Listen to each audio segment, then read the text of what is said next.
ಜೋಸಿ sir ನಿಮ್ದು ಕಣ್ಣೀರು ದೇವ್ರ ಬೋಧಲಿದಾಗ ಮತ್ ನಿಮ್ ಪುಸ್ತಕದ ನಿಮ್ ಹೆಸರು ಬರಲ್ಪಟ್ಟರು ಅಲ್ಲೆಲ್ವೇ ಅದೇನ್ ಸಣ್ಣ ಮಾತಿಲ್ರಿ ಬಹಳ ದೊಡ್ಡ ಅದ್ಭುತ ಯಾಕಂದ್ರೆ ನಮ್ಮ ಹೆಸರು ಏನ್ ಬರಿಬೇಕ್ರಿ ಈ ಲೌಕಿಕ ಪುಸ್ತಕದಾಗ ಬೇಡ ಈ ಲೌಕಿಕ ಅಟೆಂಡೆನ್ಸ್ ದಾಗ ಬೇಡ ನಮ್ ಪರಲೋಕದ ಅಟೆಂಡೆನ್ಸ್ ದಾಗ ಬೇಕ್ರಿ ಪರಲೋಕದ ಅಟೆಂಡೆನ್ಸ್ ನಮ್ಗ ಬಹಳ ಇಂಪಾರ್ಟೆಂಟ್ ಅದ ಈ ಲೌಕಿಕದಾಗ ಏನೋ ಅಳದ್ ಹೋಗ್ತದ ಅದ್ ನಾಶ ಹೋಗ್ತದ ಸುಟ್ಟು ಹೋಗ್ತದ ಬಿದ್ದು ಹೋಗ್ತದ ಅದ್ರ ಪರಲೋಕದ ಏನದ ಶಾಶ್ವತ ಅದ ರೀ.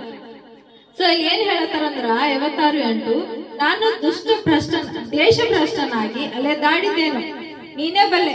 ನಾವ್ ನೋಡ್ರಿ ಒಂದೊಂದ್ಸರ್ತಿ ಏನ್ ಬಿ ಗೊತ್ತಾಗಲ್ಲ ಹೋದ್ರ ದುನಿಯೆಲ್ಲ ತಿರುಗ್ತೇವ್ ಯಾತ್ ಹೋಗಾರಪ್ಪ ಯಾತಿಲ್ಲ ಸುಮ್ನೆ ತಿರ್ಗಾಡ್ತೇವ್ ನಾ ಬಿ ತಿರ್ಗಾಡಿದಿಲ್ಲ ಅಂತಿಲ್ಲ ನಾವ್ ಮನೇಲಿ ನಾವ್ ತಿರ್ಗಾಡಿದೇವ್.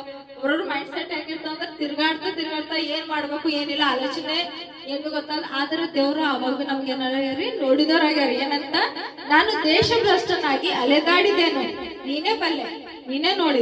ದೇವರಿಗೆ ಏನ್ ಮಾತಂದಾವಿದ ಬರ ಇಡ್ಲತ್ತನ್ರಿ ನನ್ನ ಕಣ್ಣೀರು ನಿನ್ನ ಬೋಧಲಿಯಲ್ಲಿ ತುಂಬಿದೆ ಅದರ ವಿಷಯ ನಿನ್ನ ಪುಸ್ತಕದಲ್ಲಿ ಬರೆದಿದೆಯಲ್ಲ. ನೋಡಿ ನಮ್ ಕಣ್ಣೀರ್ ಎಲ್ತಂತ ಅಂತ್ರಿ ಬೋಧಲಿ ಅಂದ್ರೆ ಹೆಂಗಿರ್ತಂತ ದೊಡ್ಡ ಒಂದು ಕಟೋರಿ ಇರ್ತದ್ರಿ.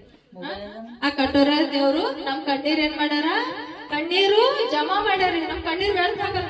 ದೇವ್ರ ವಿಷಯದ ನಾವ್ ಎಲ್ಲೆಲ್ಲ ಕಣ್ಣೀರ್ ಹಾಕ್ತೇವ್ ದೇವ್ರ ವಿಷಯದ ನಾವ್ ಗೋಳಾಡ್ತೇವ್ ಕಣ್ಣೀರ್ ಹಾಕಿ ದೇವ್ರಿಗೆ ಎಲ್ಲಿ ಮಹಿಮೆ ಮಾಡ್ತೇವಲ್ಲ ಆ ಕಣ್ಣೀರ್ ಕತ್ತೆ ವೇಸ್ಟ್ ಹೋಗಲ್ರಿ. ನಾವೇನ್ ಮಾಡಕ್ ಅದಕ್ಕೆ ದೇವ್ರ ಏನ್ ಹೇಳ್ಯಾರ ನಿಮ್ ಕಣ್ಣೀರದಿಂದ ನನ್ ಮರೆ ಇಡ್ರಿ ನೀವ್ ಗೋಳಾಡ್ರಿ ನೀವ್ ದುಃಖ ಪಟ್ರು ನಾ ಏನ್ ಮಾಡ್ತೆ ಆನಂದ ಸಮಾಧಾನ ಕೊಡ್ತೆ ಅಂತ ಹೇಳ. ಸೊ ಅದು ಏನದಂತ ದಾವಿದ ಅದಕ್ಕೆ ಏನ್ ಹೇಳ್ತಾನೆ ನೀನ್ ಗೋದಲಿದಲ್ಲಿ ಆ ಕಣ್ಣೀರ್ ಜಮಾವ ನೀನ್ ಪುಸ್ತಕದಾಗ ಬರ್ದಿದ್ದ ಯಾಕಂದ್ರೆ ದಾವಿದಾಗ 100% ಕಾನ್ಫಿಡೆಂಟ್ ಇತ್ತು ನನ್ ಕಣ್ಣೀರಲ್ಲವ ಮತ್ ನನ್ನ ಹೆಸರು ಪುಸ್ತಕದಾಗ ಬರ್ದಿದ್ದ ದಾವಿದ ಕೂಡ ಆಯ್ತು.